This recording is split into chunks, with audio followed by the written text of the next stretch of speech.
Last video we used the acronym SOHCAHTOA and the formula, the function of the angle equals side divided by other side, to find the measure of sides of a right triangle, the lengths of the sides of the right triangle, if we knew one of the other angles and if we knew one of the lengths of the sides.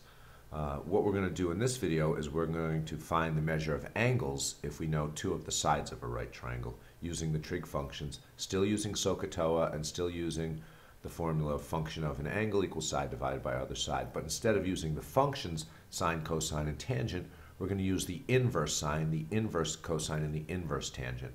And again, we'll need some kind of calculator that does trig functions. So let's just say we had a right triangle. And this triangle had the length of, well, here's the right angle. It had one of the legs was 5 units and one of the legs was 12 units. And we want to find the measure of the angle that's opposite the side with 5 units. Let's put an X there. And what we do is the same thing. We still use the function of the angle equals side divided by other side. We still use SOHCAHTOA. We see that we're going to use the angle X, and the side opposite that is 5. The side adjacent to that is 12. So the function that we're going to be using would be tangent. So we're going to set it up the same way. Let me get a different color. What we can do is we can say the function of the angle, we're using tangent, and the angle is X. So the tangent of X equals the side, 5, divided by the other side. Let me make that 5. Sorry about that. 5 divided by 12.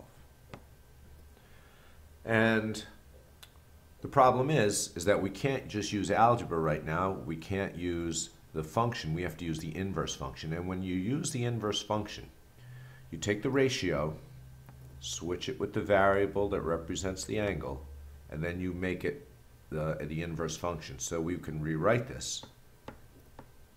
Tangent to the -1, which represents inverse tangent, not of x, but of 5 over 12, because remember we switched it, equals x.